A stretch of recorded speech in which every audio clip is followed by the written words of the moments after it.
Hello everyone. This is Leon.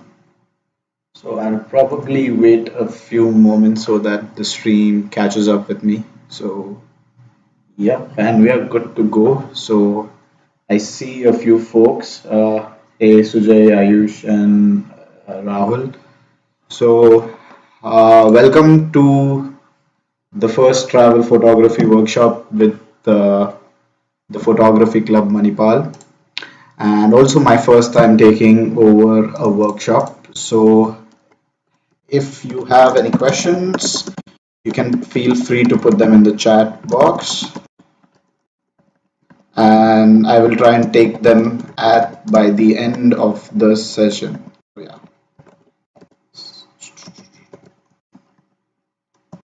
And I hope you all can hear my audio. If you can, just probably put in saying yes, we can hear you, and so on. All right.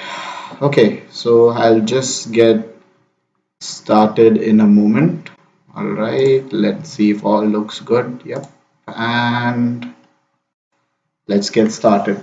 So I have put myself in a small frame there so that you can see me as I talk. I don't think I'll be expanding any more than that. You already know what I look like. So today is the 27th of September, World Tourism Day, a day scheduled by the UN World Tourism Organization, and this year's theme is tourism and rural development. So would definitely recommend checking out what World Tourism Day is and what significance this year's theme has. So let's get started. So what do we have first? We have the agenda. All right, so probably just move on to the top here. Okay. Okay, so first I'll start off with Boito's World 101, which is who is Boito's World, what is Boito's World, an introduction basically to me and the workshop. Choosing a destination as to how do you know where you want to go, what are the factors that help you decide. That's something I'll touch in with more detail as I get into that section.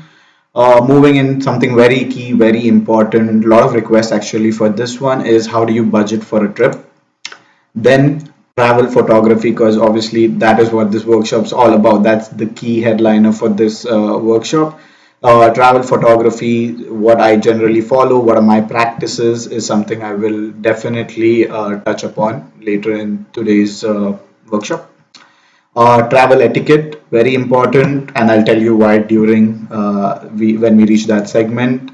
Some of my tips and tricks, not a lot of them. There are a ton of tips and tricks that I have, but gonna provide you with a concise set of those. And then finally, I think a lot of folks viewing this workshop would be very interested in is my top 10 recommendations for traveling within and around Manipal. All right, so let's get started. Okay, Boito's World 101. So, who is Boito's World, or what is Boito's World? So, Boito's World was this little pet project I started in 2017. I was traveling quite a bit and I wanted to kind of have an outlet to kind of put out my pictures, my designs, creative work, any written content, so on. And that's how Boito's World actually came in place in September in 2017. Since then, since I started keeping tabs, I've flown over 35 flights, 96,000 plus kilometers, and around 137 hours of flying time. And this is also inclusive of the time where this is not inclusive of the time that I've not been able to track. I'm still looking for those stubs, those ticket stubs. I've covered 9 countries so far and 165 plus cities. 9 countries, I'm not too happy with that number. Definitely looking at increasing that number in the coming years. And 165 plus cities, a lot of them are India as well. So I'm counting a lot of Indian cities under that. Uh, so one of my travel goals is actually to cover all the UNESCO cultural sites, and there are around 869 cultural sites under UNESCO, and I visited 24 out of them. Definitely looking to up that tally and kind of complete all 869 or whatever the number might be at the finish line. I've created 39 story highlights on my Instagram page. I've always kept pushing a lot of content through. with gaps here and there, so not the most consistent poster because I have other tasks pending on the side. One of my favorite parts about Boito's world is that it's kind of leveraged me to kind of make countless memories and has introduced me with so many people, and I've interacted, learned so much from a lot of people that I've met during my travels. And very simple, it's all about eating, sleeping, traveling, and repeating, and making everyone and the world a happier place to be in. That's kind of a goal and a motto I have for Boito's world. So let's dig into the workshop. So quickly, let me see if there are. Okay, yes, okay, cool. I just wanted to check up on the comments there. So, all right, let's begin. So, you don't go anywhere unless you know where you're going. Okay, you always have a slight inkling as to where you want to go next, and your next trip can be planned, can be spontaneous, but it's not a trip unless you don't have a destination, right? I mean, I know it's important having that the journey is important, but without a destination you would not have a journey. So how do you go about choosing a destination? So first you kind of focus on what is your travel goal. Are you someone who wants to travel luxuriously, cover the best of everything, or you're someone who's shoestring and you want to kind of see whatever I can accomplish? Then there's another sort of travel goal. I want to cover n number of countries in so and so year, or n number of cities. Something that's my travel goal, like I mentioned previously, was visiting the UNESCO cultural sites. So probably step one would be how does your travel plan align with your travel goals? Okay, so something I would really like like a person to kind of think about when they're choosing a destination is, why am I going there? What attachment do I have to going to that place? So that would be step one. What is your travel goal? What are the goals you set for yourself in your life as you want to travel? All right. Next, what is your trip type? And this again kind of feeds in a bit on your travel goal. Are you looking to splurge? Are you looking to camp? Are you looking to trek? Are you looking for a very outdoorsy? Are you looking for a lifestyle based trip? Are you looking something on the seaside, mountainside, so on and so forth? So just another kind of bracket to put your trip under. Let's say I want to go solo traveling in on the highways, so I want to take a bike ride. So that could be a trip type. So accordingly, based on that trip type, I can see where I want to end up. Now, I know I don't want to go to another country using the road system because it's going to take forever. But if I'm setting a goal that okay, I'm in Kanyakumari right now, I want to go to Kashmir, then it's a road trip, and it's that is my trip type. It is a road trip, solo or with a group. The next question you're going to ask yourself is, when do you plan to go? So you can align your travel destination based on the seasonality, right? So Japan is known for its cherry blossoms. Do you want to visit during cherry blossom season? Iceland's amazing during the summer because of nearly 24 hours of daylight. So would you want to visit it in summer, or would you want to go in the winter where there are higher possibility or higher chances of seeing the northern lights? So when you plan to go actually plays a very key step into choosing your destination, because sometimes if you're looking to have a very thrifty and not too expensive trip, what you try to do is go in the off seasons, on the off peaks, because generally the cost of items during those periods are much cheaper. Services are cheaper, and it kind of fits into your budget much better. A prime example for that could be Goa. So you probably would want to do the same things in the summer and the winter, winter being December, but Goa faces one of its peak periods during the December January periods where the rates skyrocket. So if you're looking to take in Goa, but it does not matter if you want to go in December or not, you could probably go somewhere early in the year where it's an off-peak season. So when do you plan to go also plays a key part in ensuring on how you choose your destination. Who are you traveling with, right? So are you traveling solo? Are you traveling with friends? Are you traveling with family? Are you traveling with a partner? These kind of things actually also help you choose your destination, because if you're going solo, it's all about where you want to go. If you're traveling with friends, you kind of got to have that balance as to where you want to go, what sort of activities you want to plan, what are the experiences you want to undertake. So who are you traveling with actually does play a very key part in your travels. Yeah. So definitely, even though these points may overlap against each other, I would recommend asking yourself these questions whenever you decide to choose a destination. Budget. So this is not a question, this is more of a statement, a keyword, your budget. Ultimately, where you're going to end up depends on the budget you set.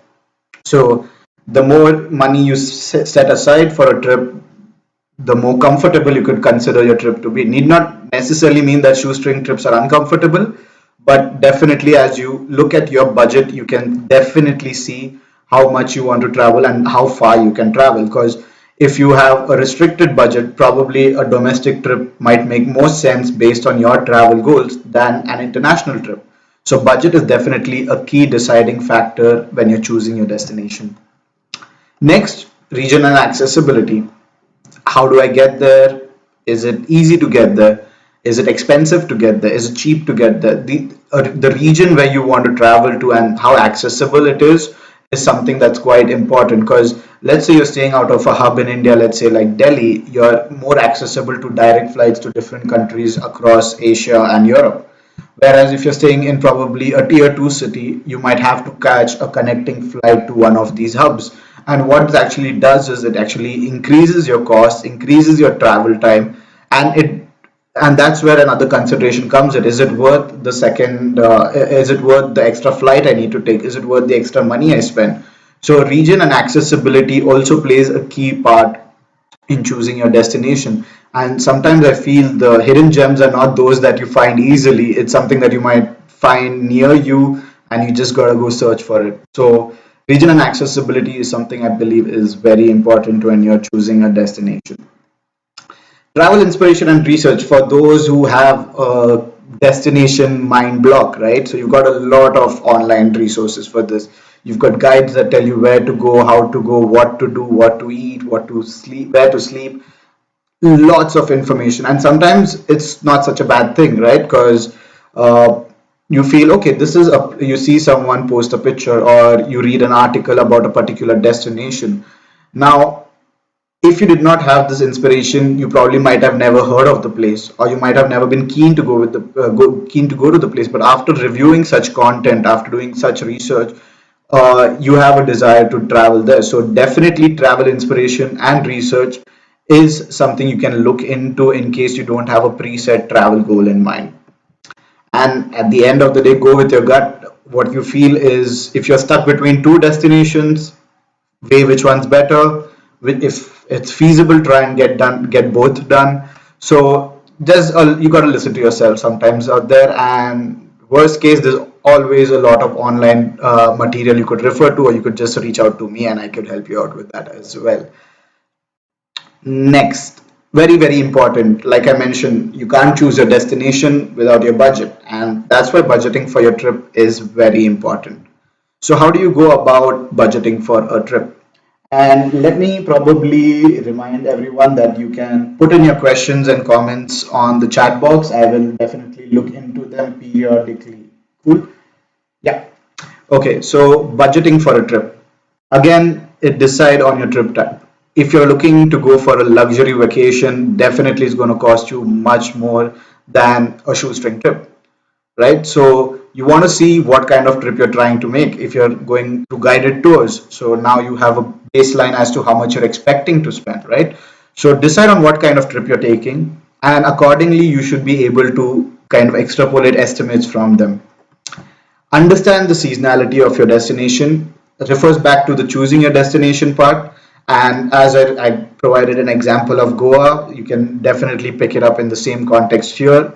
Some places are much more expensive or significantly expensive in the peak season when compared to off peak. So I would definitely recommend ensuring that if seasonality is something that you do not actually worry about, you're not looking to go to a particular place in a particular season, or looking to catch a particular festival, and you're open to any season, I would recommend going for off peak, because you will have less crowds. It would definitely be cheaper. Depending on the location, your experience might vary. Yeah, so not a hard and fast rule, but would definitely recommend looking into it if you don't have a fixed notion as to when you want to go. Now, set two types of budget for. So what I mean by two types of budget is, you first start off by budgeting an estimate of how much you think you will use. Okay, keep that as your realistic budget. And your second budget is any other miscellaneous that might happen on a trip. This is the max amount you would like to go. So you have your realistic amount and then you have your stretch amount. So these are the two types of budget I would recommend keeping for a trip. This is so that you try to set your expectations beforehand and you're prepared for any contingencies in case anything goes down or there's a change of plans. So always have a two type of budget, realistic and a stretch. Next, divide and bracket expenses. So what I personally do when budgeting is I just look at my macro expenses, which I break down as accommodation, food, transport. I do not actually delve too deep into entries and ticket prices and so on, but these are the three major things I research before I personally leave on a trip. It is food, accommodation, transport. So, depending on your trip, food might be for sustenance or food might be for exploring the culture of the place. So, you can decide on what kind of expenditure you want to spend on food. Now, if I'm going to a city that is known for its food or to a country which is known for its food, I would preferably put a larger amount of my budget onto food because let's say I'm a foodie and I want to go on the food trail, I would definitely look at spending more money on the food side of things. Coming to accommodation again, now if my goal is I want to stay in a 5 star, a 7 star, or 4 star, so on and so forth, that's how you're going to bracket your hotel or accommodation, your Airbnb, your hostels. That's how you're going to bracket your accommodation expenses. And if you don't really care about where you're staying and you're just fine with taking a hostel, you want to get it cheap, it can definitely it significantly reduces your travel budget. Accommodation can be one factor where you can significantly reduce your travel budget. And then finally, transport. How am I getting there? Am I taking a bus? Am I going to ride there? Am I going to take a car there? If I'm taking my own personal vehicle, what about the fuel expenses? If I'm renting a vehicle, the fuel expenses there as well as the rental expenses. If I'm going by plane, flight ticket, if it's a cruise, if it's a boat, and so on, you kind of going to break down your expenses into my three major buckets, which would be food, accommodation, and transport. All right. Next, trickle down to specifics if needed. If you kind of want to ensure that your realistic budget is not going to get stretched into your stretch budget, this is something I would recommend. Kind of see what possible, list out all possible expenses. So if you're going to go to the theater that day, or you're going to probably catch a play, or go to the park where there's an entry or an amusement park, kind of just put in the bracket amount, like the max amount per person or for yourself, and you can definitely trickle down from just the three major buckets of food, accommodation, transport. You can add under those specific if needed, as well as another completely miscellaneous tier where you can specify the cost you have for your tickets, your extracurriculars, your experiences, so on and so forth. Taxes, if that's something you're counting as well. So you can trickle down to specifics if needed. Personally, I do not go into the specifics. I try to micromanage my budget once I'm on site, but the major categories and bracketing of expenses I do before the trip, which is food, hotel, transport. Use budgeting tools and apps. So, I mean, I think a host of you guys are aware about Splitwise. It's very handy when you're on a trip. You do definitely have other budgeting tools that help you that provide you a daily estimate based on your region. You can easily go online, search budget for my travel, and there is this website. If I don't remember the URL exactly, but it is around, I think, budget for your travel or budgetyourtravel.com. And what it does, it actually takes the most popular location based on user feedback, and it tells you what is the average cost for a person daily, weekly, monthly, if you decide to use certain experiences. These tools and apps definitely help you to kind of understand and give you a direction as to how much you need to budget for your trip. You can also, when I mean, it might not particularly come under budgeting tools and apps, but you can definitely look into applications that provide you a cheaper fare or the best fare for board, travel, or access. So definitely look into these apps and tools to kind of make your traveling and your budgeting simpler. Using referrals and loyalty programs. Now, why I actually bought this under budgeting is because referrals and loyalty programs can give you incredible discounts, provided you accrue those miles or points or referrals properly. You can definitely travel for a fraction of the price or to close to nothing just by paying the remaining taxes. So definitely try to reach out to folks who use loyalty programs, use referrals. Uh, they have a host of benefits. It's not always easy when it comes to some loyalty programs. You need to be a dedicated user, and it becomes a bit difficult to kind of upgrade yourself within that particular program. But do your research, try to see which program fits you best. And the reason I bought this under budgeting and not as a tip separately, again, though I will be touching this upon this probably later in the slide. The reason I bought this in budgeting is because if you have a good number of miles or points in your wallet, your trip budget can be significantly cut down. Let's say my loyalty program allows me to stay for X number of nights at a hotel for absolutely no charge. I can completely remove hotel from my travel budget because that I can assume as covered and as free. This is something I personally do, might not necessarily work for everyone, but it can definitely bring down your travel budget if you're looking at saving in some places and splurging elsewhere.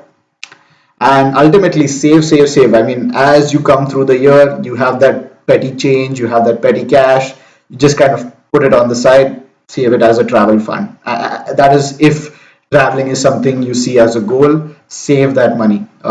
In the words of Lil Dicky, save that money.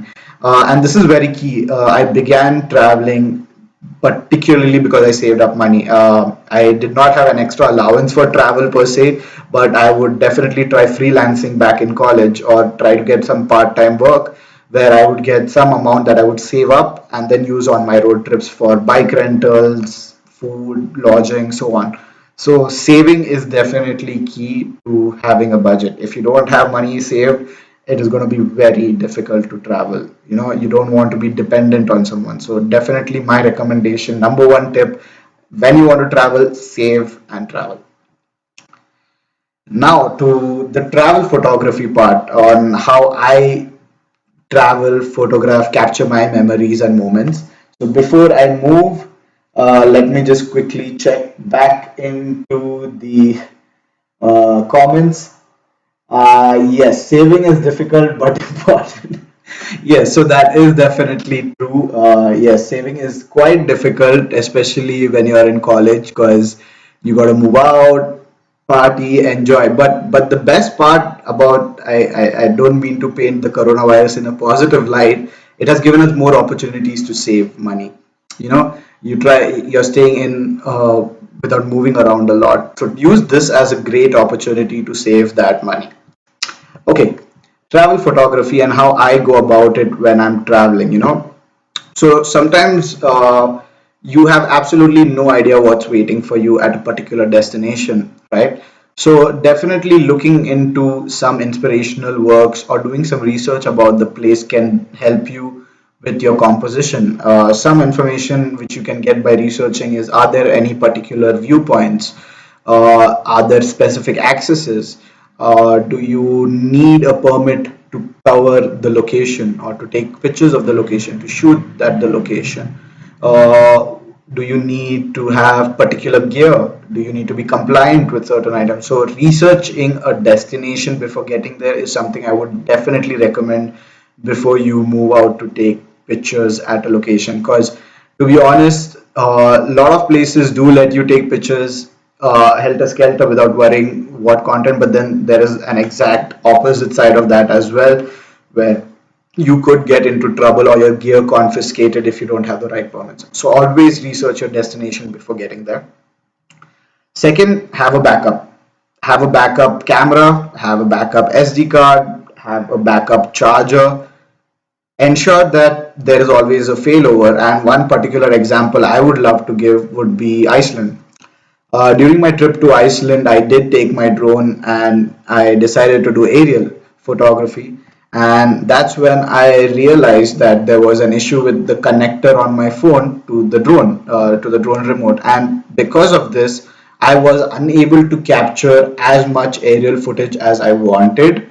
But luckily, I had my other gears like the GoPro or my camera, which I could use, or even my phone to that extent, to capture locations and sceneries and landscapes and people. Uh, so always have, so in that case, the backup to my drone itself was my other camera equipment. So ensure that you have a failover for anything that may go wrong. While taking pictures, I believe that underexposed is always greater than overexposed, and this is mainly for folks that are kind of well versed or actually have a hand at processing your images after you take them. The reason why I would recommend underexposed instead of overexposed images is when you're processing an underexposed image, you have a better chance of reclaiming the data that was underexposed, whereas in an overexposed image, you tend to lose out that burnt out data. So right now, if you see me myself, I'm actually quite overexposed. And if you do try to process this part of my, if this were an image and you do try to process this, you would notice that there'd be very little detail you'd be getting back and the image would look quite flat. Whereas when you're underexposed, like my background, you would have a much better chance at retrieving details from the image. So definitely would recommend having an underexposed shot over an overexposed shot. Very true when you're doing this with travel photography because the time of day varies from location to location. The position of lighting all changes with each step you take away from your initial point. So try to get those underexposed shots. It's fine if you don't get your shot right out of the camera, but try to get him underexposed rather than overexposed, if not perfectly exposed. Have your gear accounted for. Always know where your gear is. You need to know where your gear is, where you've kept the cameras, where you've kept your battery packs, where you've kept your spare batteries, your tripods, your attachments, everything. Know where it is. Always have a list so that you pre-travel you have a checklist. Ensure that you're taking the gear you need because probably if you're going on a solo road trip, a tripod may not make all that sense. A heavy tripod, a bulky tripod may not make all that sense. Probably a monopod might. So based on your trips, ensure you kind of know what gear you're taking around and you know where it is at all times so that you're not frantically searching for it once you're done with your trip. That is quite an important point because to be honest, I try following that as much as I can. A lot of times where I've failed, but touch wood, so far I've not lost a lot of equipment or I think very minimal equipment. Back up your data. Key. This is something I wish I'd followed earlier. I've lost a lot of captured content because my hard drives have crashed or my storage, online cloud storage has been wiped. So ensure you have redundant backups for your data, and into two is the minimum I would recommend. One would probably be on a hard disk and one would be on a cloud. Okay, so definitely have at least two backups for all your travel data. Let be videos, photos, any content, ensure you have a backup. Better to be safe than sorry. Probably might require a little more investment, but definitely back up your data would be my recommendation. Hope for the best and prepare for the worst. This is very, very true when you're traveling. You do not know what's going to happen the next moment. You might be faced with a storm, you might be faced with anything, probably anything that you were not prepared for. So definitely ensure that you have a backup. This again comes back to your always have a backup part. Prepare, hope for the best, but prepare for the worst. Always be ready for the worst case scenario is something that I would recommend. So probably you might just motivate me to save. I am humbled, but yeah, golden words. Okay. So then the next item, get lost. Not as blunt as I want it to sound, but by what I mean by get lost is if you're in a place where you feel a lot of hustle bustle, you feel you've hit all the main spots, you've done what the guide has told you, just stray away. Just go somewhere, get lost in the city. Sometimes that is the best way to capture some shots. You get a much better feel for the place when you go into the streets, when you walk into random streets, probably not knowing where you are unless you open your map or your phone app, whatever. But I would recommend you wanted to take the ride to your hotel, skip it. Go somewhere down the road, explore the area, come back. At the very least, you'll have new insights to the place. So I would definitely recommend getting lost in a place where you can be recovered. Please do not take get lost as an example of going into a very crowded city with no way to communicate with people, or an exact opposite of going into the desert and losing contact. No, that's not what I mean. Be have your head on your neck, keep calm, and get lost controlled, like in a controlled way, is something I would recommend. All right. So this part, which is actually about capturing a subject where the surroundings enhance the subject. So what this actually means is some subjects do better in a particular type of environment.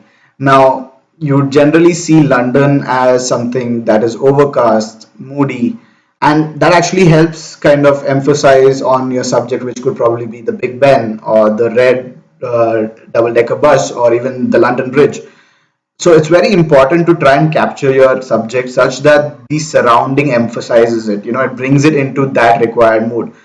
When you're in the tulip fields of Netherlands, obviously you don't want it to be overcast or dull. You'd like it to be bright, vibrant, sunny, spring sort of weather, right? So similarly, when you're going on for the Northern Lights, now obviously the Northern Lights is something best enjoyed when it's completely dark, but you still have a sort of foreground that kind of shows you, okay, this is still happening on planet Earth. It's not something that's out of of a machine or something like that. So definitely try and use your surroundings such that it emphasizes and enhances your subject. Is something I would recommend while framing your composition for travel photos. Travel etiquette, hands down, one of the most culturally important parts of traveling and photography. Always be polite. Okay, that is pretty much the step one to life. Right now, you're not only here for a travel photography workshop, you're also here for life lessons. So, so I'm going to be lecturing you a bit on travel etiquette as well. So try to reuse as much of your items as possible. I do not mean you end up stinking because you've not taken a shower or you're using the same clothes for 2 weeks straight. No, that is definitely not what I mean. I mean, try getting reusable items, like if you feel like you drink a lot of water on your trips and you don't want to be buying those plastic single-use bottles, go for a reusable water bottle that you can reuse for each of your trips. Similarly, something as a straw or your disposable items, try to ensure that what would probably be a disposable item generally, see if there are avenues where you can replace it with something that can be reused. And the reason for this actually would come later down in this slide, or in my next few points that I'm going to cover. But reusing is something I recommend doing across your trips. Avoid single use items. Leave a place you visited untouched or cleaner. And I feel someone that does not follow this does not deserve to travel. This might sound a bit harsh, but what you see in front of you is over years, over millennia of progress of natural weather or natural phenomenon, or even if it is something historical, right? So notice, observe, ensure you're keeping the place cleaner than you've visited at. Okay, please try avoid taking memorabilia from nature reserves, definitely in some places where it's already mentioned explicitly. Try avoid going to monuments and graffitiing your name or chipping away the concrete or the inlays so that you can have a piece of the monument with you. Might sound romantic, but it is a very crappy move to make, and it actually destroys a lot of heritage monuments. I've visited a lot of places in India that have incredible architecture, but you randomly find an act of vandalism by saying X loves Y in a heart. Something I don't understand, but for those who are viewing, I would definitely recommend you do not do this. And try to probably clean up after the place if possible, not a mandate, but if you can probably see a stray wrapper and you can't find a bin nearby, probably pick it up and throw it when you can. Uh, so very important. Directly based on the first 2 points here, littering is an absolute no-go. So the previous point stated that you leave a place untouched or cleaner. This one kind of emphasizes on that. Do not litter. You should not litter anywhere. I know it sounds something very basic. It might sound something straight out of a moral science class, but you would not believe the amount of people that litter when they travel. Your Himalayas are full of trash. Unfortunately, your seas are full of trash due to cruises. So try not to litter. Try not. You feel like, okay, I'm smoking, I have a cigarette butt, stub it out and keep the butt with you so that you can recycle it later or dispose it off in a much better way. Similarly goes for your plastic bottles, your food wrappers, absolutely anything. Just avoid littering as much as possible. And this is where the reuse concept comes in. By reusing some of your items, you're avoiding littering, right? So definitely try to avoid littering as much as possible. Something that we don't realize when we travel is that not everyone might be fluent with the language we speak. You might be going to a completely other country, to another country. Do not expect the person to be familiar with the language that you are, regardless of how popular that language might be. Considering you're a native or secondary English speaker, you might be comfortable speaking in English in a lot of areas. You know, you think, okay, I'm out of this particular area, so now I think I can definitely speak. And this might need not be the case. A lot of countries where not even the secondary language is English, and this is more of a third language where they do communicate. So, what I would recommend is keep your patience. Do not get frustrated. It can happen. You're trying to say something, and the impact or the response you're getting, the feedback you might be getting is completely something else. So definitely try and make use of your tools that you have with you. Google Translate is a very handy tool. It might not be 100% in its translation, but it kind of gives either the speaker or the listener the gist of what you're trying to communicate. So do not get frustrated when you're traveling. It can be difficult, but keep your cool and try to understand the other person.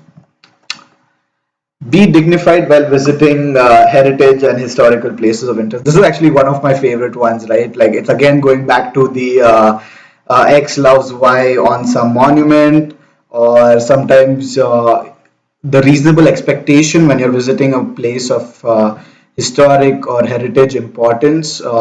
Very specifically, in times it could be religious places. It could be any of those religious places you're visiting. Your best bet, because you might not know the culture or traditions followed. Be dignified. Ensure you're not too flashy. Kind of keep your calm. Respect the place. Respect the heritage. Respect the history is something I would recommend. Selfies work. I'm personally do not take a lot. I personally do not take a lot of selfies.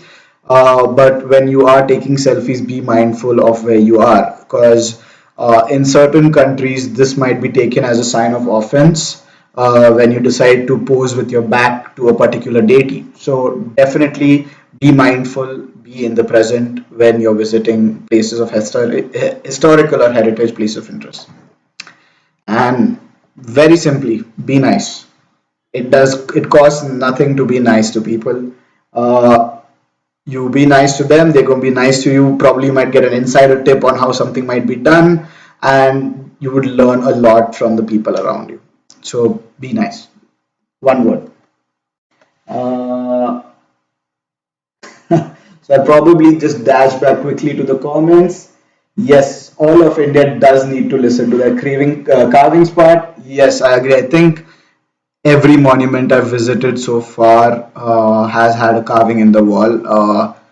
I do not recollect any monument in India where there isn't a carving. So that is pretty unfortunate. But at least I hope conversations as these inspire or motivate people to avoid doing it. Cool. Next, one of the much awaited segments on this conversation is my tips and tricks. So Be early and punctual. The reason I recommend this is actually when you try and visit a lot of popular tourist destinations, the general crowd comes in through either tour guides or they're more on a leisure trip, and they don't have anywhere to go. They do not care if they have a particular style of composition in their images, so they're very lax. And this sort of crowd tends to come around 10 a.m. in the morning, 9 a.m. in the morning. It starts off at 9, peaks off at around 10 to 1, and then again reduces during lunch, and then it depends. So, one of the best bets for me that has worked personally, where I get like unobstructed views, is by reaching early. If your destination opens at 7, ensure you're there by 6:50, 6:55, so that you're the first one walking through the steps. You get the place to yourself, and it's actually quite valuable when you save up on a lot of time by not waiting for people to pass so that you can take a picture. And this directly ties into your travel photography bit again. So being early, if your aim for your trip is to take great pictures, take unobstructed views, be early.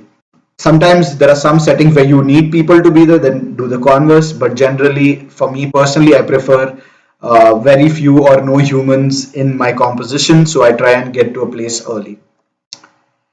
Save wherever you can. This I spoke about during budgeting, during choosing your destination. Save. Probably saving is key so that you can take trips. I don't think I would be able to take any of my trips during my time in college if I had not set up some amount of money aside for traveling. Backup documentation. Now, this can apply anywhere. You're traveling domestically, internationally, whatever. Always carry a backup document for all your master documents. If you have a passport, have an e-copy stored on a cloud that you can access. Have a physical copy in each of your travel bags if necessary. And when it comes to domestic, identity proofs is something that you need. So in India, it might be your Aadhaar card, your driving license, your PAN card. Same process follows. Have a hard copy kept somewhere amongst your documentation, have a soft copy kept on a cloud that you can access nearly anywhere, and then obviously your original. Always carry a backup for your documentation, and this can save you almost anywhere. At least give you some sort of comfort and peace of mind that yes, I am able to retrieve my data like that. Use student and youth offers. Something I feel that travelers in India, especially the younger crowd, does not research enough into this. You travel on your flights, you have student discounts, student allowances that kind of let you carry more luggage or have a cheaper discounted fare. Look into this. Hostels in Europe, or when you're probably traveling in Europe, if you're under 26, there are a lot of avenues to use these youth discounts. It might be free museum entries on a particular day of the week. It might be free or very subsidized travel across two cities on the Eurorail. For example, the Eurorail, you can even get better discounts where you stay. If you're staying in a youth hostel, particularly, you might get accommodation, boarding, lodging at a very, very cheap price. So it depends on how you want to save up on your trip and where you want to splurge. But I would definitely, it might be a little more extra work hunting for these offers and discounts and so on. But I think each penny you save in something you'd like to save in and splurge elsewhere is worth it. So definitely look into using student and youth offers. Make the most of referrals. Again, going back into the budget part, some programs actually have very good referral options. They give you a decent amount of credit or points, or which you can again accrue and reuse for any other purpose. One example would be, I think Airbnb gives you approximately $50 for your first booking if you have been referred by a friend. So definitely reach out to people who you think would be able to refer you and get referred. I would definitely make use of all these avenues to cut down on your budget so that you can splurge on other items. Locals hold the key to your secret. This is something I personally believe. It's something I personally follow. Something I very passionately follow is you're going to a destination, you're going to travel, know the locals, understand the locals. They hold secrets about the place that tour guide or travel book can tell you. Nobody can tell you some things unless they are local to that place. And this has actually helped me a lot. And most of the time, this has helped me when I'm traveling from one place to the other rather than the destination itself. Striking a conversation with a local kind of tells you what is the best path forward, which would probably take less time, which probably would be cheaper, what you should try and have in terms of food, what is the best eatery in town. Probably when you're visiting a small town or village, you might not have your Zomatos or Swiggies or so on and so forth working to tell you, okay, this food is good, this food is bad. So the locals themselves will tell you where you can get the best fare for that day. Definitely try and chat up. You learn a lot from their experiences as well. This might not directly pertain to your travel itself, but it definitely enriches your personality and experience by understanding what others have been through. Set travel goals. UNESCO sites 869. That's something I've personally said. Trying to hit each one of those 869 cultural sites. Trying to cover all seven continents. Trying to visit all the countries in the world before I die, so on and so forth. Set yourself travel goals because unless you don't set yourself some travel goal, some or the other, you'll always be falling short of your travel destination. Having a goal in life is one of the reasons why they say have a goal in life is so that you work towards it. Works for travel as well. You set a travel goal, you will intrinsically, every time you plan for travel, you said, you know what, I had this travel goal. Let's try and achieve this one on this trip. And it kind of makes your planning a bit easier because you know what you want. Stay hydrated. Don't forget food. You can miss it out here and there, but stay hydrated. Do not get dehydrated on your trips. Very important when you're traveling solo, because there's no one going to be checking up on you constantly to see if you've drank enough water. You might not recollect to have water and fluids. This is especially since you're so in the zone of either riding, driving, or reaching your destination, that your body actually loses a lot of fluids. So stay hydrated, everyone. Ensure you have optimal body fluid level, and just like your vehicle, you are ready to go. All right, and I think that would be my key tips and tricks to traveling anywhere, to be honest. So before I move on to the next slide, let me quickly go into the comment section. Okay, I have an amen. That's thank you, Charan, for the amen. And let's see. Thank you, Janvi. Yes, I'm glad you like these insights, and these are definitely some great insights I would like you to keep in mind. Uh, Rahul says he needs to make his travel list real soon. I would recommend you get on it. Uh, Take this time, take the COVID period, take the quarantine period as the reason why you need to create your travel bucket list. Best time to save and make plans for the next year is now because there's not a lot you can do right now. So I would recommend make your plans now, start saving now. It's better late than never. I haven't traveled solo in over a year, Swagat says. That's all right. That's perfectly fine. No pressure. No one's going to tell you you need to travel tomorrow. It's all on you. So, if you haven't traveled for a year but you really want to, it need not be somewhere far away. Go to the next village, go to the next town, go to the next city, just step out. It's probably a very small step. For someone who stays in Bangalore, that small step could probably be just riding to Nandi Hills, something very basic, very easy to do. Try to do that. Once you get out of your comfort zone for that initial shell you have, it will be much easier. I know it's been very difficult, trust me personally, until last month or a month before that. I had not traveled anywhere for the period of 5 6 months. You just need to get out once. Take precautions, obviously. When I mean when you go out, definitely wear your mask, carry sanitizer, ensure you are a good distance away from different people around you. Try to avoid crowded areas at all time. Uh, so this is something I used to do before traveling as well, which is avoiding crowded areas. So given current scenario, try and avoid crowds. Uh, do wear masks and please use sanitizers and keep yourself clean. I would definitely recommend doing this while traveling. Do not be irresponsible while traveling. Had a solo trip planned this May. Can't wait for the pandemic to get over. I feel you, Raghav. There are a lot of friends as well that I know that wanted to travel, had great travel plans, but they had to put it off to another time. Hang in there. Things are opening up slowly, but be responsible. Do not go all out such that you might catch, hope not, that you might catch the virus. So just try to be safe. Do try to head out, but be safe while trying to, but be responsible while trying to head out. Okay, so I will don't skip meals too. Yes, Aishwarya says don't skip meals. Unfortunately, that's something I do. I've tried to reduce it, but I while traveling, I end up having at max a meal a day or two. Not a good habit. Stays in line with does not stay in line with staying hydrated. So eat your meals on time and stay hydrated. It might not work for everyone the way it does for me, but I am definitely trying to ensuring that I have all my meals while traveling. I don't do it so far, but I'm definitely trying to get it done.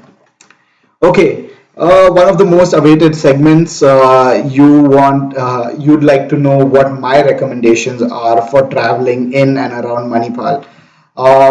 The pictures you will see during the places I would recommend are actually trips I've undertaken during my time at Manipal. A majority of them, very few of them are post Manipal. So definitely reachable for everyone that would be in Manipal during the semester. So do give them a go. My first would be the beaches on the west coast. Uh, so just give me a moment. And by beaches, I mean beaches. Please don't take it in any other way. The west coast beaches, you've got great beaches starting out all from the Kerala coast up to the Goan coast, right? The Maharashtra coast. So you just try and visit those west coast beaches. You've from starting from left to right. If you see my screen here, the one with the shell is near Malpe. So I think it's Sasitalu Beach, but it's near Malpe, quite close to college. The second one everyone knows, Kapu. This one is a beach very close to the Malpe one. It is in Udyawar. They've got sort of dikes to kind of ensure that the waves don't crash so hard. Great view, great place to just sit and chill with your friends. Then the last one is Gokarna, again a popular weekend spot, still within Karnataka. And other recommendations would probably be Karwar Beach. You've got your Hude Beach. You've got the beaches near all across the west coast. Monkey Beach. Lot of great places. I would definitely recommend if you're someone who likes the outdoors, likes the sun and sand. Go and hit these beaches. You will not get a better opportunity by staying in Manipal if you do not and not visit the beaches on the west coast. They're some of the greatest beaches I've seen. So I would recommend definitely having and giving them a go. Another few honorable mentions would be Murdeshwar Beach and Maravante. Next, Kavali Durga. Yes, so Kavali Durga is again closer to the Agumbe side of Manipal. It's to the east of Manipal. It is actually a fort and temple ruin. Great place, very chill vibe. Not very crowded, something that I like as well. It's got these broken down tanks that actually have water collected, moss growing around. Good place to visit as a day trip. If some of my friends at Photography Club a year or two ago did a night trip. Again, I don't personally like night trips because I'm scared of the dark. But they did end up doing amazing astrophotography as well as light photography using steel wool. So Kavali Durga does make for a great backdrop if you're trying for something unique and different, and it's not too far away from Manipal. Sakrabel, actually, this is probably also one. I think everything I'm going to tell right now is going to be one of my favorites. But Sakrabel is an elephant camp for orphaned elephants that are actually either orphaned or old or undergoing rehabilitation. You get the opportunity to kind of just spend the day with them. They come out for their bath at around 8 in the morning, so you can just join the mahouts in giving them a scrub. The elephants are quite friendly. They actually adore their mahout. The guy here you see who looks quite intense. The elephants actually adore him. Personally, I do not like elephant tourism, to be honest, But given that this was more of a rehabilitation camp and something for orphaned elephants, I definitely felt I was more comfortable being in such a location. Great views all around. It borders a lake or a river or a water body where these elephants go to take a bath, and you can see them charging into the water, lying on their back, give them a good scrub, and it's actually a pretty good day trip as well. Sakrabel comes closer to Shimoga. I think it's around 10 to 15 kilometers away from Shimoga, but it is en route from Manipal to Shimoga. So definitely would give it a go, around 3.5 hours of riding or 4 hours. Varanga Jain Basadi is actually quite a unique place in my opinion. It is actually a Jain temple situated right in the middle of a lake, and the only way to get to the temple itself is via a short boat ride. Great experience. Again, a day trip. If you're someone that is religious and it has a religious value for you, would definitely recommend visiting it. Great ambience, great vibe, and something I did enjoy visiting. Again, a very short trip. It's closer to Karkala side. So if you're headed to Karkala, you can definitely just take a quick detour to Varanga Jain Basadi. Kodachadri. Kodachadri is one of, I think, is the highest peak in Karnataka. This is something I would recommend more for someone who is into trekking and adventure. Avoid doing it during the monsoons, which I ended up doing. Would not recommend. Lots of leeches, slippery, slippery paths, so on and so forth. But all in all, it took us around 4 or 5 hours to trek from the base to the peak, around 9 kilometers. Exhausting trek because we were completely underprepared, and I don't know if I'm allowed to say this, but hungover the night before. So yeah, I would not recommend being hungover. Have good amount of sleep, stay hydrated before you take your treks, and Kodachadri could be an amazing trek if you're into treks. Talakaveri. One of my most popular trips was to Coorg in college during second year. Uh, Again, slightly controversial comments, but yeah, I bunked college lab evaluation to head down to Coorg and made it back the next day before my next lab session. So, Talakaveri is an amazing place if you want to catch the sunrise. Absolutely no one. Something I would recommend is to avoid any danger of travel from Bhag Mandala, which is actually at the foothill of Talakaveri. Uh, Ensure you're riding in groups because the mountain passes can get quite foggy and dogs can start chasing you, which has happened. So try and stay safe. Ensure you're wearing your guard. You're prepared for the fog, and try and avoid going alone. But beautiful place. Try to reach it just before dawn, and you will witness an amazing sunrise, and you can take my word for that. This picture, minimal processing. It is pretty much straight out of camera. Would This is what you would see if you visit Talakaveri during sunrise. Okay, let me probably go into the love these offbeat recommendations. Thank you. Amazing hiking. H2OOP represent. Talakaveri is ultra beautiful. That's true. That view so beautiful. Crazy times. These recommendations making me more excited. Great. Thank you for your input, guys. I'm glad that some of you find these locations quite interesting. Do reach out to me if you'd like for more information. Let's see what I have next. Belur and Halebid. Yeah. So Belur and Halebid are actually heritage sites, got a vast history. They come all the way down from the Hoysala period. Hoysala architecture is actually quite renowned globally as well as within India. They're known for their details and on carvings for monoliths. Uh, Belur and Halibut is some 4.5 hours away from Manipal, if I remember right. These locations have been recommended to become UNESCO World Heritage Sites. They're not yet, but in the off chance they are, I've already covered them, so that makes brings me closer to my goal. But they've got wonderful history, wonderful architecture, wonderful art. Each of those miniatures carvings and sculptures holds a story. Both these temples actually the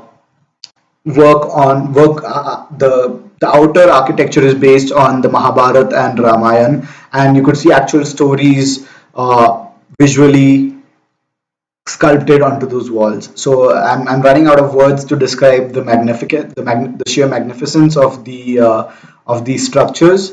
So probably go for yourself, go visit it yourself. I would recommend taking a tour guide with you on this one because the heritage bits are best explained by them. So you would learn a lot and get a lot of insight when you do visit these historical places. Belur and Halibid is one of my recommendations. Yana. So Yana caves are actually a very offbeat location. Probably people local to Karnataka would have heard of it. A lot of people have not. So Yana is this monolith cave structure in the north of Karnataka. It's around 6 to 8 hours of riding. I can't recollect right now. Been quite a while. Uh, it's more of a day trip sort of thing. You can just go visit the caves, walk around, nothing spectacular, but just looking at those monoliths rising out above the forest is a great sight. I would recommend it if you are trying to hit a few other spots in north of Karnataka, like either Karwar or Sirsi, so on and so forth. If you are headed to that direction, Yana is definitely something just a bit off that you can try and see. Do note that it is very difficult, at least when I went, to get any network and range. So have your maps downloaded offline. Another BoyToursWorld tips and trick: have an offline map downloaded in the off chance that you end up somewhere that has no network or coverage. Chitradurga Fort, I think I'm coming closer towards the end of my recommendations. Chitradurga Fort, again, around 6 hours away from Manipal. You can catch an overnight sleeper, reach there in the day, and you can spend a good 7 or 8 hours just trekking this humongous fort. The cool part about this fort is actually that it's built on top of boulders, which is actually quite cool. As you come into the Chitradurga city, you can actually see the ramparts of the fort. The reason you can probably even finish the fort up in 2 to 3 hours, depending on what you want to see. Again, forts are not something you see for a lot of artwork or specific items. It's just to kind of look at the view itself, what views it presents, kind of understand the strategy of placing it there. This is one of the most impregnable forts in Indian history, the Chitradurga Fort. And if you read deeper into its history and architecture, you will realize why so. So it took me personally 6 to 7 hours because I decided to go on each of the towers. A lot of those towers were overgrown with weed and thorns, so I had to climb through that. So it does take a good amount of time if you want to visit each and every speck or part of that of the fort. So Chitradurga Fort, another great day trip I would recommend, and Hampi. So you could probably tie both Chitradurga and Hampi in the same trip. You can because Hampi is something that I would recommend for uh, around 2 to 3 days. So the day you leave, I would recommend you could probably stay the night at Chitradurga, view Chitradurga Fort, and then head on to Hampi. Hampi is probably one of the most glorious group of monuments I would say that India has, and probably even the world. It is one of my favorite destinations in India and again globally. Incredible architecture and incredible works of art within the architecture. A lot of heritage and history, and I would definitely recommend around staying 2 days to kind of ensure that you explore everything. It has the Tungabhadra River going across the side, so if you just want to kind of go in a coracle, chill there during the day, you can do that as well. So Hampi is probably my favorite destination in Karnataka, even though I've gone there only once. I would definitely like to go there a few more times. There are a few honorable mentions that I personally haven't visited yet, which would be Ehole, Patadakal. These are again UNESCO sites, a lot of history, a lot of culture if you're into that. They come closer to the north side of Karnataka. You have Bidar, which is known for its Bidri work. A lot of more heritage sites up in North Karnataka if you're looking to hit them. And I think that brings me to the end of my workshop today. I hope I've been able to provide you with some great insights, something that you can use on your trips. And let's move into the questions segment. If you guys have any, I can answer them. And I will also have answers to them too, hopefully.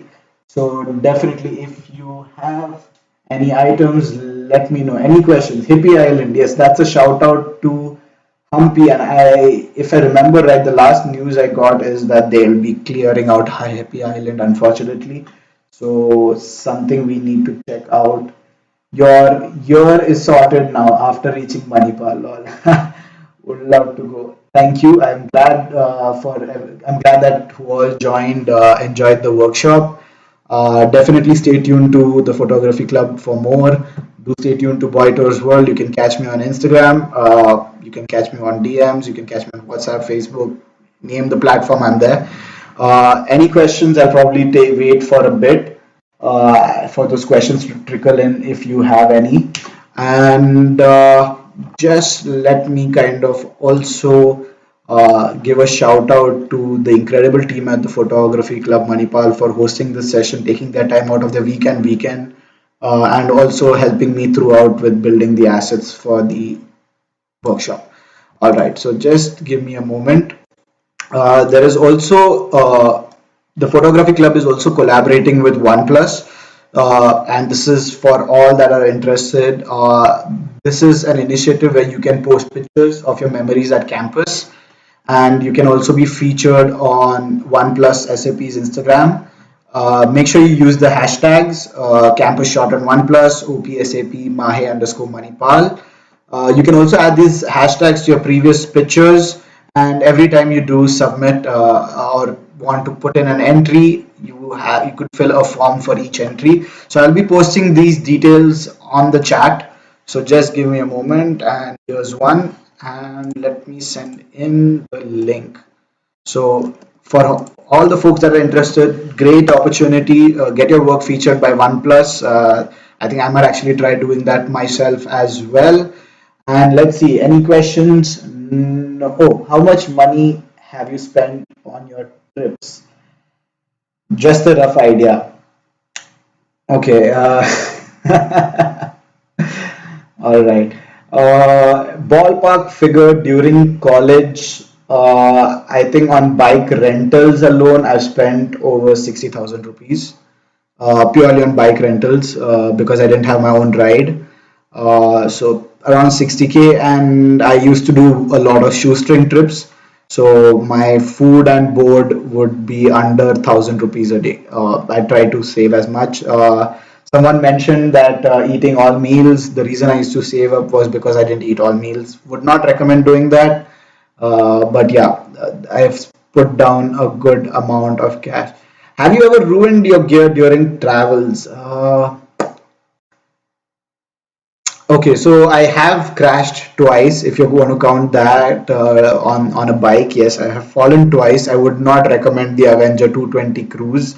Bad dynamics. You will definitely fall. Both the times I've fallen off the same bike. Not good for non-highway trips, in my opinion, and not a very agile bike. So yes, if you want to consider that in terms of gear, yes, I have ruined the silencer and the tank of those bikes. Paid a good sum as well.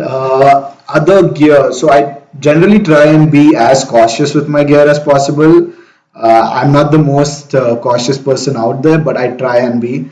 So I'm much more casual with things that can take a beating, like my GoPro. I can put it out in the rain. My camera, I ensure that since it's a bit more weather resistant, I can afford to have a few splashes of water on it, but ensure that I don't get completely soaked. So I don't think I have ruined any other photography gear, particularly if that's what you're looking for. No, I don't think I've ruined my gear. I have ruined my clothing by falling off the bike. So yes, that has happened. I've ruined my clothes a few times. Yeah. Have you ever deviated from your plan and ended up doing something even more amazing? Yes, that's an excellent question, Bhavish. So, I think nearly every one of my trips has had a deviation. I'm often known for having some sort of screw up during my trips, probably each and every time. So yes, there are always struggles for me, and I have ended up doing something even more amazing. So yeah, I would say yes. Particular examples is something that I can't recollect right now because there are too many. But there have been a lot of times that I've deviated off my plan, but it's always worked out for the better in some way or the other.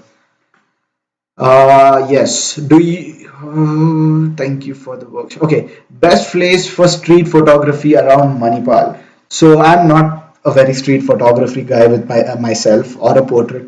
I'm not very comfortable with shooting people. Not a Salman Khan joke, sorry. But yeah, I'm not very comfortable with shooting street and people.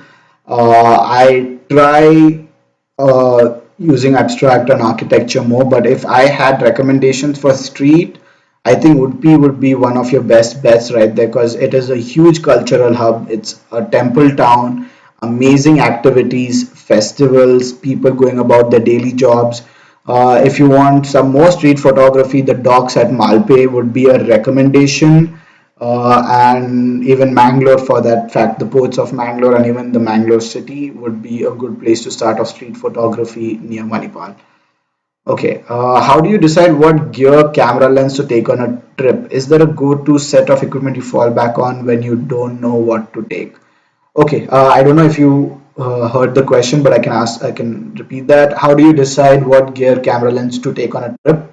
Is there a go-to set of equipment you fall back on when you don't know what to take? Yeah. So my fallback is my GoPro. The reason that being is it's sturdy, it's rugged, and I can beat it around the way I want to it. Yes, and my DSLR.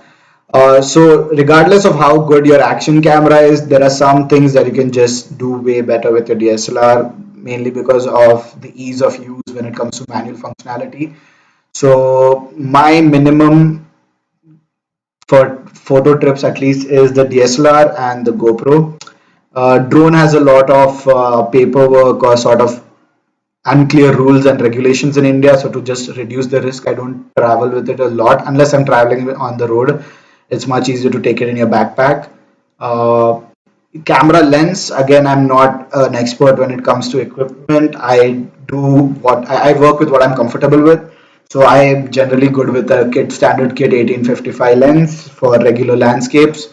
I use a prime in case I want to enhance a subject like the bike or some of my equipment, and then obviously a telephoto lens in case I want to capture some wildlife.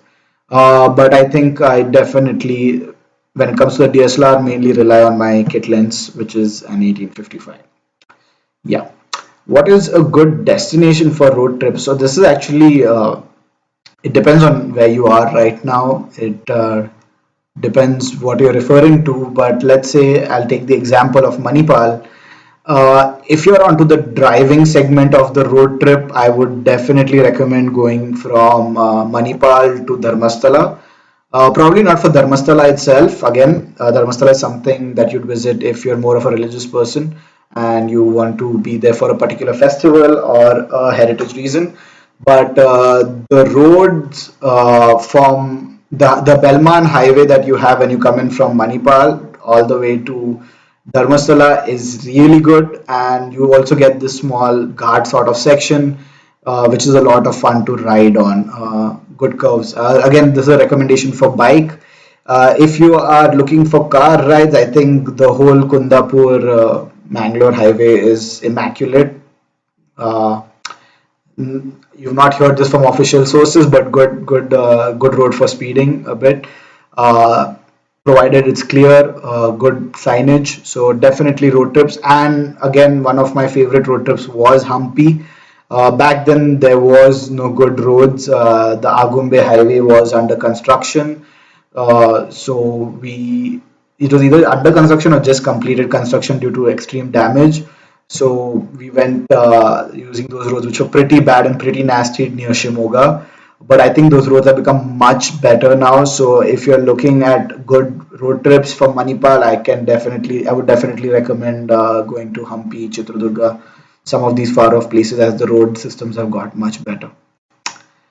Any travel hacks you personally follow? So I mean, the BTW tips and tricks section that I heard earlier in the workshop are actually something that I follow religiously. Let me probably just navigate back to that real quick. Yeah. Yeah, so these are actual tips and tricks that I personally do follow. I ensure that I'm early because I like getting the place all to myself. I save wherever I can. That is, I ensure that I always have some spare change lying around for travel. Backup documentation, for a fact, do carry it. This is something I personally follow. I always carry backup documentation electronically at the very least. I am a coupon, what do you say, a coupon freak or a offer forager, whatever you want to call it. So I definitely look at getting the best deal wherever I can. Make the most of referrals. So when I started off, not a lot of places where I could get referrals, but now I'm at a position where I can refer. So if you're trying to reach out, I could be a good point of contact if you're interested. And I do try to reach out to people that I know who can refer me for certain programs or perks. Locals hold to key to a secret. I mean, I've spent a majority of my trips, at least in a local area, hitchhiking. I've hitchhiked from Mandargiri all the way to Bangalore. I've hitchhiked multiple places. Uh, Even if it's like a short distance where I'm too lazy to walk or I have a lot of weight, I just kind of ask someone to hitchhike if I can hitchhike, and vice versa. When I have a ride, I definitely do not hold back from giving someone a ride, someone who could use the ride, like probably kids returning from school, so on and so forth. Have a quick, fun conversation with them. You learn a bit about the place. You get to banter a bit. Uh, so yeah, I would definitely recommend chilling out with the locals. Do try to learn a bit of the language if possible. Very difficult ask, but learning a bit more of the local language while not being a local holds a good amount of value, and people are appreciative that you've put in an effort into ensuring that communication is much smoother with them. Set travel goals. I've already told you mine. So, yes, I follow this and stay hydrated all the time. Definitely would recommend. Any other travel hacks that I follow? One of them would probably be if you're looking at flight tickets, I always thought that if I tried booking last minute, I'd get the best deal. Generally, does not work because those are generally segmented for business travelers who would splurge at last minute. Uh, okay, that's a nice question. Okay, another one would be, again, I don't know how applicable it would be for folks on this workshop, but I would recommend trying a co-brand credit card. Again, I don't think everyone would be able to apply for that as of now. Maybe a few years down the line. Helps you redeem points faster, earn points faster. So would recommend that as well. Other travel hacks. Quite a few, but I can't recollect them right now off the top of my head. Longest distance you had to walk during a trip. So when I'm in the city, I'm very lazy. I do not like walking in the city. But as soon as I visit a destination, I'm a ultra walking marathoner, if that's a thing. I walk a lot. I think the longest distance I had to walk was around 20 to 22 kilometers over a period of 7 or 8 hours in Panchgani. This was because I did not carry enough money, and I since it was my first solo trip, I didn't do a good amount of research, and I ended up booking an accommodation that was on the valley side or the hillside, away from the city center. So that was just 4 kilometers away itself, just walking away from the hotel. So yeah, I think that was the longest I've walked during a trip. Yeah. So any other question, guys? I'll probably hold on for a minute or two, and then we could call it a close if there's nothing trickling in. Okay, so I think we are pretty good. Okay, so thank you everyone for joining. Thank you for your time. I enjoyed hosting this live, my first experience, and definitely my favorite one so far. Uh, Stay tuned to Boito's World Photography Club. Do not forget the OnePlus collaboration that Photography Club has going on with OnePlus. And have a great rest of the day. Do not be dejected about coronavirus and not being able to travel. The sun will come out tomorrow. Do not forget Anning. The meaning of the name Leon. I'll touch upon that later on, Rasang. But yeah. So have a great time, everyone. Be passionate about travel. You learn a lot. Take care. Stay safe. Bye bye.